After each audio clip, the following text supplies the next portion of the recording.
नमस्कार विद्यार्थी मित्रांनो, सेतू अभ्यासक्रमातील इयत्ता 7वीतील जो विषय आहे इतिहास, भूगोल, नागरिकशास्त्र या विषयाचा दिवस 24वा.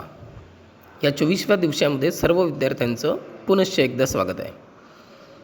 आज या ठिकाणी या व्हिडिओमध्ये आपण मौर्य साम्राज्यानंतरची राज्ये हा जो 6 वर्गातील पाठ आहे या पाठाची उजळणी करून घेणार आहोत. या अभ्यासक्रमामध्ये या अगोदर 20वा जो दिवस आहे या 20व्या दिवसामध्ये आपण मौर्य साम्राज्य त्याची स्थापना कशी झालेली आहे किंवा मौर्य साम्राज्याच्या काळातील भारत या घटकावर चर्चा केलेली आहे.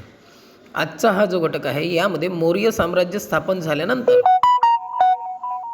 कोणती राज्ये आपल्या देशामध्ये निर्माण झालेली होती त्यांची माहिती. पहिला प्रश्न आहे, मौर्य साम्राज्याची स्थापना कोणी केली? तर हे बघण्या अगोदर बघा, आपण नेहमीप्रमाणे 6वा वर्ग जो आहे 6व्या वर्गातील मौर्य साम्राज्यानंतरची राज्य हा जो पाठ आहे थोडा प्रमाणामध्ये त्याचं निरीक्षण करून घेऊया. आपण आलेलो आहोत मौर्य साम्राज्यानंतरची राज्ये या पाठामध्ये.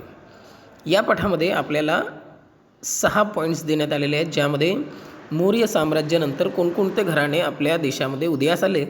त्यापैकी शुंग घराणे, इंडो ग्रीक राजे, कुशाण राजे, गुप्त राजघराणे, वर्धन राजघराणे, ईशान्य भारतातील राजसत्ता अशा मुद्द्यांवर या ठिकाणी माहिती देण्यात आलेली आहे. सर्वात अगोदर देण्यात आलेले शुंग राजे, शुंग घराणे. शुंग घराणे जे आहे सम्राट अशोक, आपल्याला नाव या अगोदरच्या व्हिडिओमध्ये आपण सम्राट अशोकांबद्दल माहिती घेतलेली होती की सम्राट अशोकानंतर मौर्य सत्ता जे आहे त्याचे सामर्थ्य कमी होत गेलेले होते आणि शेवटचा मौर्य राजा जो होता ज्याचं नाव होतं बृहद. मौर्यांचा सेनापती जो होता पुष्यमित्र शुंग याने बंड करून बृहद्राची हत्या केली आणि तो स्वतः राजा झाला. म्हणजे शुंग घराणे जे उदयास आले ते मौर्य साम्राज्यातूनच निर्माण झाले. मौर्य साम्राज्याच्या राजाला मारून त्या ठिकाणी किंवा हत्या करून नवीन राज्य निर्माण करण्यात आले, नवीन घराणं त्या गादीवर बसले.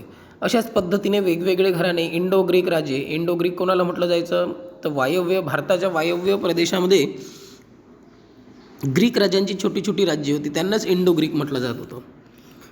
भारतीय नाण्यांच्या इतिहाससुद्धा या राजांची नाणी अत्यंत महत्त्वाची आपल्याला दिसून येतात. इंडो ग्रीकमधलं जर राजाचं नाव बघितलं महत्त्वाचं तर मिनॅंडर हा राजा प्रसिद्ध आहे. आणि एवढंच नव्हे, त्या मिनॅंडरलाच वर आधारितच भिक्खू नागसेन यांनी त्या राजाला जे प्रश्न विचारलेले होते त्यावरच एक मोठा ग्रंथ लिहिण्यात आलेला होता, ज्याला मिलिंद पन्ह असं म्हटलं जाते. आणि पन्ह या पाली भाषेतील शब्दाचा अर्थ प्रश्न असा होतो. मिलिंदाला किंवा मिनॅंडरला जे प्रश्न विचारले त्या प्रश्नांची उत्तरं या ग्रंथामध्ये देण्यात आलेली आहे. तत्त्वज्ञानाबद्दल या ग्रंथामध्ये चर्चा करण्यात आलेली होती, म्हणजे बौद्ध तत्त्वज्ञान. अशाच पद्धतीने समोर कुशाण राजे, भारतामध्ये जशा वेगवेगळ्या टोळ्या बाहेरून येत होत्या त्यापैकी ज्या मध्य आशियातून आलेल्या टोळ्या होत्या, म्हणजे दुसऱ्या देशातील ज्या टोळ्या होत्या त्यासुद्धा भारतावर आक्रमण करायच्या.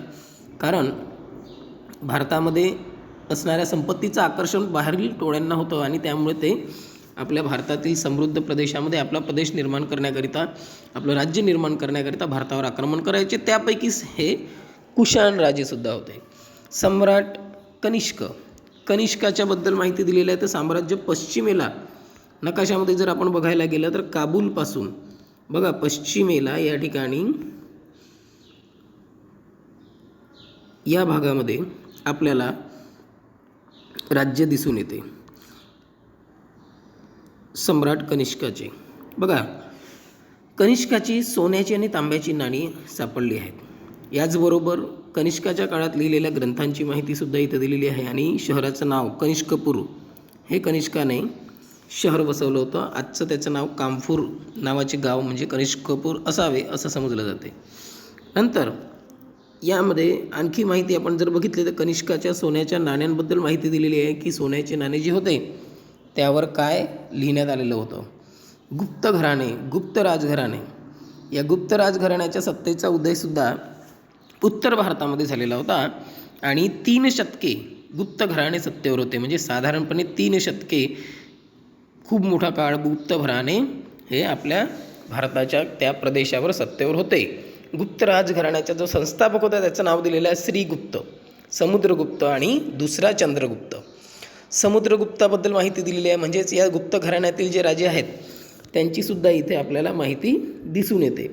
समुद्रगुप्ताबद्दल माहिती दिलेली आहे. त्यानंतर दुसरा चंद्रगुप्त जो आहे, म्हणजेच आपण बघतो की इतिहासामध्ये ज्या घराण्यातील जे राजे अतिशय पराक्रमी होते किंवा त्यांनी आपल्या जीवनामध्ये काही विशेष कार्य केले, अशा राज्यांची आपल्याला इतिहासामध्ये विशेषतः माहिती दिली जाते.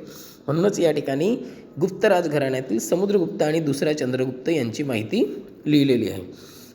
ठीक आहे. आता बघा, समोरचं जे राजघराणं आहे त्याची माहितीसुद्धा दिलेली आहे. यापैकी थोडासा एक भाग म्हणजेच दुसरा चंद्रगुप्त जो होता, या चंद्रगुप्ताच्याच काळामध्ये फाह्यान या बौद्ध भिक्खू हा चीनमधून आलेला होता आणि याने प्रवास वर्णन लिहिलेले होते. आपण प्रवास वर्णन काय असते, तर जे प्रवासी वेगवेगळ्या देशांमध्ये फिरतात, तर फिरत असताना त्या देशातील माहिती, त्या देशातील संस्कृती या सर्वांचं लेखन आपल्या प्रवास वर्णनामध्ये करत असतात आणि ते प्रवास वर्णन आपल्याला इतिहासाचं एक महत्त्वाचं साधन म्हणून उपयोगात येते.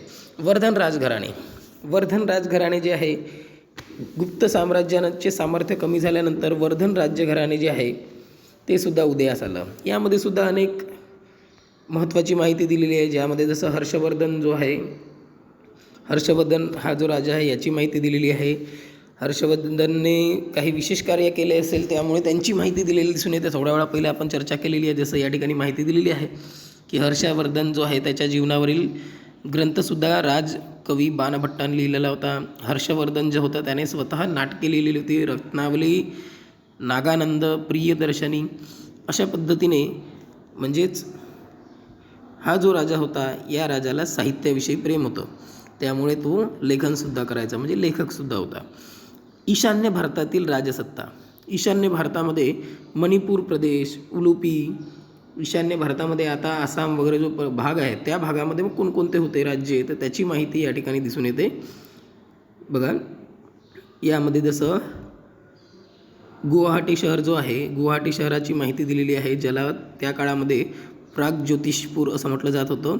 Periplus of the Erythraean Sea हे जे पुस्तक आहे याचा उल्लेखसुद्धा किरादिया म्हणजे किरात लोकांचा प्रदेश असा केलेला आहे. अशा पद्धतीने त्या भागातली सुद्धा माहिती दिलेली आहे. आता आपण थोडक्यात या पाठाविषयी माहिती घेतली की या पाठामध्ये जे मौर्य साम्राज्य होतं, मौर्य साम्राज्याच्या नंतर कोणकोणती साम्राज्ये उदयास आली आणि आपल्या भारतामध्ये असणारी ती कोणकोणती घराणे त्या काळामध्ये अस्तित्वात होती, त्या घराण्यांतील राजांची माहिती इथे बघितलेली आहे. यांवरच आधारित आपल्याला आता प्रश्न आहेत सेतू अभ्यासक्रमामध्ये, ते आपण बघूया. या पाठाचं तुम्हाला व्यवस्थितरित्या वाचन करायचं आहे. याच्यातील जे शब्द आलेले आहेत, काही ग्रंथांची नावं आलेली आहेत, काही लेखकांची नावं आलेली आहेत, काही राजांची नावं आलेली आहेत, ती चांगल्या प्रकारे लक्षात ठेवायची. भविष्यातील जोही इतिहास तुम्हाला शिकवला जातो त्या समोरच्या इतिहासांच्या पुस्तकांमध्ये यांची माहिती अतिशय आवश्यक आहे. त्याचबरोबर स्पर्धा परीक्षांमध्ये सुद्धा यांच्यावर आधारित प्रश्न विचारले जातात, त्यामुळे याच्याकडे दुर्लक्ष करायचं नाही, तर तुम्हाला प्रत्येक गोष्ट पुन्हा एकदा अभ्यासायची आहे आणि लक्षात ठेवायची. आता बघूया आपण सेतू अभ्यासक्रमामध्ये आपल्याला जे पहिले 4 प्रश्न जे दिसून येत आहेत, ते पहिले 4 प्रश्न या पाठावरचे नाही आहेत, तर हे जे प्रश्न आहेत आपल्याला मौर्य साम्राज्यकालीन भारत जो आहे या पाठावरचे हे प्रश्न आहेत. तर त्या पाठामध्ये यांचे उत्तर आपल्याला मिळतील. काय म्हटलं आहे, मौर्य साम्राज्याची स्थापना कोणी केली, तर याचंसुद्धा उत्तर आपण बघा. या पाठामध्ये आपण मौर्य साम्राज्याची जी माहिती घेतली त्यामध्ये बघितलेलं आहे की चंद्रगुप्त मौर्याने मौर्य साम्राज्याची स्थापना केली. नंतरचा प्रश्न आहे, भारताची राजमुद्रा कोणती आहे, याचं सुद्धा आपण उत्तर त्या ठिकाणी चर्चा केलेली होती. बघा,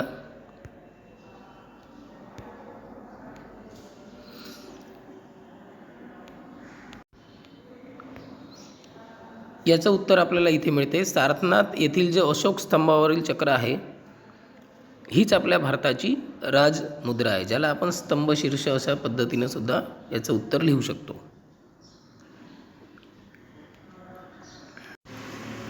नंतरचा जो प्रश्न आहे त्यात विचारलेला आहे, मौर्य काळातील कोणत्याही 4 व्यवसायांची नावे लिहा. व्यवसायांची नावे विचारली असता आपल्याला लोकजीवन, मौर्यकालीन लोकजीवन यामध्ये आपल्याला याचं उत्तर शोधायचं आहे. इथे आपल्या लक्षात येत आहे शेतीबरोबरच व्यापार व इतर उद्योगही भरभराटीला आलेले होते. तर मग व्यवसायांची नावं आलेले आहेत. यांच्यापैकी लिहायचे हस्तिदंतावरील कोरीवकाम, कापड विणणे आणि रंगवणे, धातुकाम यांसारखे अनेक व्यवसाय त्या काळामध्ये चालायचे. सोबतच आणखी नौका बांधणी, धातुकामामध्ये इतर अजून व्यवसायांची नावे इथे आलेली आहेत. त्यापैकी तुम्हाला 4च व्यवसायांची नावे लिहायला सांगितलेली आहेत. नंतरचा जो प्रश्न आहे, बौद्ध धर्माच्या प्रचारासाठी अशोकाने श्रीलंकेस कोणाला पाठवले? याचं सुद्धा बघा, बौद्ध धर्माच्या प्रसारासाठी इथे अशोकाचे धर्मप्रसाराचे कार्य या पॉईंटमध्ये आपण बघूया की बौद्ध धर्माच्या प्रसारासाठी अशोकाने आपला मुलगा महेंद्र आणि मुलगी संघमित्रा यांना श्रीलंकेत पाठवले. नंतरचा जो प्रश्न आलेला आहे, या प्रश्नामध्ये आपल्याला या पाठातील माहिती अभ्यासायची आहे. जसं म्हटलेलं आहे, पाठातील नकाशाचे निरीक्षण करून गुप्तांच्या साम्राज्यातील आधुनिक शहरांच्या नावांची यादी. म्हणजे आता जो पाठ आपण बघत आहोत, मौर्यकालीन भारत जो होता त्याच्यानंतरचा जो पाठ, ज्याच्यामध्ये आपण काय बघत होतो, मौर्य साम्राज्यानंतरची राज्ये, त्यापैकीच गुप्त साम्राज्य जे आहे त्या गुप्त साम्राज्यातील आधुनिक शहरांची नावे शोधायची आहेत. ही आपल्याला त्या 6 वर्गामध्ये जो नकाशा देण्यात आलेला आहे, ज्यामध्ये शहरांची नावे देण्यात आलेली आहेत, तिथून शोधून लिहायची आहेत. नकाशा वाचन करत असताना सर्वात महत्त्वाचं म्हणजे जी माहिती आपल्याला नकाशातून शोधायची असते, ती माहिती शोधण्याकरिता या ठिकाणी जी सूची दिलेली असते, त्या सूचीमध्ये नेमकी माहिती कोणती दिलेली आहे ती सर्वात अगोदर आपण बघून घ्यायची. इथे आधुनिक शहर जो आहे, आधुनिक शहरांना अशा प्रकारे डार्क रंगाच्या पॉईंटमध्ये दाखवलेलं आहे. त्या शहरांची नावे तुम्हाला त्या ठिकाणी लिहायची आहेत. जसं गुप्त साम्राज्य म्हटलेलं आहे, गुप्त साम्राज्यानंतर त्यांची आधुनिक शहरे, या ठिकाणी अनेक शहरांची नावे आलेली आहेत. ही शहरांची नावे लिहायची आहेत. इंद्रप्रस्थ, ज्याला दिल्ली आताची, प्रयाग, उज्जैनी, भडोच, वल्भी, सोपारा अशी महत्त्वाच्या शहरांची नावे इथे आलेली आहेत. ती पूर्ण तुम्हाला महत्त्वाचं फक्त लक्षात घ्यायचं की पॉईंटमध्ये जे दिलेले आहेत, अशा प्रकारे डार्क पॉईंटमध्ये जेही शहरांची नावे दिलेली आहेत ती या ठिकाणी तुम्हाला लिहायची आहेत. नंतरचा जो प्रश्न आहे, ज्याच्यासाठी तुम्हाला 6व्या वर्गाचं इतिहासाचं पुस्तक त्याचा आधार घ्यायला सांगितलेला आहे, पाठातील विविध ग्रंथ आणि ग्रंथकार यांच्या नावांची यादी करा. आता या अगोदर आपण बघितलेलं आहे की मौर्य साम्राज्यानंतर जे वेगवेगळे राज्य निर्माण झाले, त्यामधील जे प्रसिद्ध राजे होते त्यांनीसुद्धा काही ग्रंथ लिहिलेले आहेत आणि त्यांच्या दरबारामध्ये असणारे जेही लेखक किंवा कवी असायचे त्यांनीसुद्धा ग्रंथ लिहिलेले आहेत. तर त्या ग्रंथांची आणि त्या ग्रंथकारांची, ग्रंथकार म्हणजे ज्यांनी ते ग्रंथ लिहिलेले आहेत त्यांची नावे, त्यांची यादी तुम्हाला इथं लिहायची आहे. तर आपण पुन्हा एकदा त्या पाठाकडे जाऊया. बघा, जर आपल्याला ग्रंथ आणि ग्रंथकारांची नावे लिहायची आहेत तर ती आपण प्रत्येक साम्राज्यामध्ये थोडी थोडी तुम्हाला ग्रंथांबद्दल माहिती दिलेली आहे. तर आता शुंग घराणे जे होते, शुंग घराण्यात विशेष माहिती दिलेली नाही, पण दुसरा जो आहे इंडो ग्रीक घराणे, या इंडो ग्रीक घराण्यामध्ये आपण जर लक्षात घेतलं तर मिलिंद प्रश्न, बघा प्रश्नातून मिलिंद प्रश्न या ग्रंथांची निर्मिती झालेली होती. आणि हा ग्रंथ कोणी लिहिलेला होता? बघा, नागसेन या बौद्ध भिक्खूने लिहिलेला होता. ठीक आहे. तर तुम्हाला हे जे आहे बौद्ध भिक्खूचं नाव नागसेन, नागसेनाने भिक्खू नागसेन यांनी कोणता ग्रंथ लिहिलेला होता?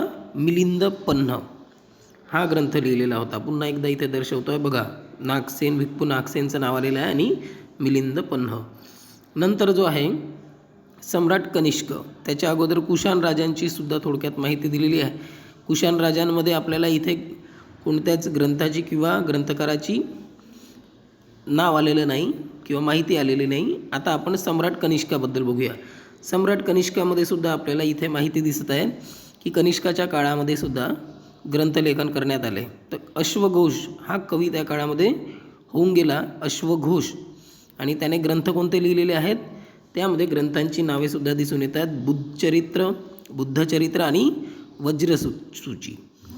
बुद्धचरित्र आणि वज्रसूची हे ग्रंथ अश्वघोष यांनी लिहिलेले आहेत.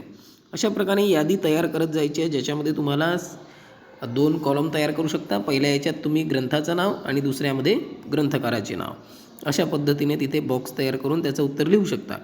आता या ठिकाणी कुशाण राजे होते, याच्यामध्ये तर आपल्याला मिळालेलंच नाही. आता नंतर समोर जो आहे गुप्त घराणे, गुप्त घराण्यामध्ये मग कोणते ग्रंथ लिहिलेले गेले याची माहिती आपण इथं घेऊया. इथे आपल्याला समुद्रगुप्ताबद्दल माहिती आहे, यामध्ये सुद्धा ग्रंथांची नावं आपल्याला दिसून येत नाही. मग दुसरा चंद्रगुप्त आहे, दुसऱ्या चंद्रगुप्तामध्ये जर आपण बघायला गेलं तर या ठिकाणी सुद्धा आपल्याला ग्रंथाचं नाव कोणतंही आलेलं नाही. नंतर समोर जर बघितलं तर फायान चीनी प्रवासाने म्हटलेलं आहे, प्रवास वर्णन लिहिलेलं आहे, पण इथे विशिष्ट अशा ग्रंथाचं नाव लिहिण्यात आलेलं नाही, त्यामुळे त्याची माहिती आपण इथं लिहू शकत नाही. फायांचं सुद्धा नाव आलेलं आहे. नंतर वर्धन राजघराणे जे होते, वर्धन राजघराण्यामध्ये आपल्याला ग्रंथ आणि ग्रंथकारांची नावे दिसून येतात. यामध्ये हर्षवर्धन जो होता, हर्षवर्धन राजाने कोणकोणते ग्रंथ लिहिलेले होते बघा. राजकवी बाणभट्ट याने हर्षचरित हा एक ग्रंथ लिहिलेला होता. नंतर अजून हर्षवर्धन जो होता, हर्षवर्धनने स्वतः काही ग्रंथ लिहिलेले होते. त्यामध्ये रत्नावली, नागानंद, प्रियदर्शनी, रत्नावली, नागानंद, प्रियदर्शनी हे नाटक हर्षवर्धनाने लिहिलेले होते. अशा पद्धतीने या पाठामध्ये आपल्याला वेगवेगळ्या ग्रंथांची नावे आणि त्यांचे लेखक म्हणजे ज्याला आपण ग्रंथकार म्हणू त्यांची नावे दिसून येतात. एवढी नावे तुम्ही त्या ठिकाणी लिहू शकता. नंतरचा प्रश्न या ठिकाणी देण्यात आलेला आहे, ईशान्य भारतातील राजसत्ताविषयी माहिती लिहा. आपण या पाठामध्ये म्हणजे 6 वर्गातील जो पाठ अभ्यासत आहोत त्या पाठामध्ये शेवटच्याच भागामध्ये याविषयी माहिती घेतलेली आहे, ती माहिती आपण इथे लिहू. बघा, ईशान्य भारतातील राजसत्तांची माहिती आपल्याला या पाठामध्ये शेवटच्या भागामध्ये दिसून येत आहे. इथे ईशान्य भारतातील मणिपूर प्रदेशातील उलूप या राजकन्येचा अर्जुनासोबत विवाह झाल्याची कथा महाभारतात आलेली आहे. तर इथे तुम्हाला राजसत्तांविषयी माहिती लिहिताना सर्व डिटेल लिहिण्यापेक्षा येथील काही मुद्दे लिहायचे आहेत, ज्यामध्ये तुम्ही ईशान्य भारतामध्ये त्या काळामध्ये कामरूप हे राज्य इसवी सनाच्या चौथ्या शतकामध्ये उदयास आलेले होते. त्याच्या संस्थापकाचं नाव दिलेलं आहे पुष्यवर्धन, आणि त्याचबरोबर कामरूपचा उल्लेख प्राग्ज्योतिष या नावाने सुद्धा महाभारत आणि रामायण या महाकाव्यांमध्ये केलेला आहे. प्राग्ज्योतिषपूर ही राज्याची राजधानी होती. आजचे आसाम राज्यातील गुवाहाटी शहर जे आहे, गुवाहाटी शहर हेच त्या काळातील प्राग्ज्योतिपूर होतं. आणि कामरूप राज्याचा विस्तार ब्रह्मपुत्रा नदीचे खोरे, भूटान, बंगालचा काही भाग, बिहारचा काही भाग या प्रदेशांमध्ये झालेला होता. ईशान्य भारतातील कामरूप राज्यात युआनशांग गेला होता. त्यावेळी भास्कर वर्म हा तेथील राजा होता. एवढी थोडक्यात माहिती तुम्हाला ईशान्य भारतातील राजसत्तांविषयी लिहा. शेवटचा नेहमीप्रमाणे असणारा प्रश्न, वरील कृती केल्यावर तुला मौर्य साम्राज्यानंतरची राज्ये या पाठात काय समजले? त्या पाठात आपल्याला माहिती लिहून घ्यायची. थोडक्यामध्ये आपण लिहू शकतो, काही ओळींमध्ये आणि किंवा डिटेलमध्ये सुद्धा लिहू शकतो. ठीक आहे, तुम्ही या पाठामधून काय शिकलेले आहात त्याची माहिती तुम्हाला इथं लिहायची आहे. थोडक्यात सांगायला गेलं तर आपण म्हणू शकतो की मौर्य साम्राज्यानंतर भारतामध्ये अनेक राज्ये उदयास आली. त्यामध्ये गुप्त घराणे आणि अशाच वेगवेगळ्या घराण्यांची नावे लिहायची. त्या घराण्यामध्ये मग कोणकोणते राजे होऊन गेले, त्या राज्यांविषयी थोडक्यात माहिती लिहायची, राजा कसा होता आणि त्याचबरोबर कशा पद्धतीने विस्तार केला राजाने. अशा पद्धतीने मौर्य साम्राज्यानंतरच्या राज्यांची थोडक्यात तुम्हाला माहिती लिहायची आहे. अशा पद्धतीने आजचा जो दिवस आहे, आजच्या दिवसामध्ये आपण 24व्या दिवसामध्ये जो हा पाठ बघितलेला आहे त्यावरची आजची उजळणी संपलेली आहे. यानंतरच्या 25व्या दिवसामध्ये आपण जनपदे आणि महाजनपदे हा 6 वर्गातील जो पाठ आहे त्याची उजळणी करून घेणार आहोत. आणि महत्त्वाचं लक्षात घ्यायचं आहे की चॅनलला जर तुम्ही सबस्क्राईब केलेलं नसेल तर चॅनलला सबस्क्राईब करायचं, लाईक करायचं. सबस्क्राईब केल्यामुळे तुम्हाला जी माहिती आहे ती वेळोवेळी तुमच्या मोबाईलवरच जसा व्हिडिओ अपलोड करण्यात आला तो तुमच्या मोबाईलवर लगेच येईल, ज्याच्यामुळे तुम्हाला पुन्हा शोधत बसायची गरज पडणार नाही. सरळ तुम्हाला नंतरच्या दिवसाचा जोही व्हिडिओ आहे तो तुमच्या मोबाईलमध्येच आलेला दिसून येईल. धन्यवाद.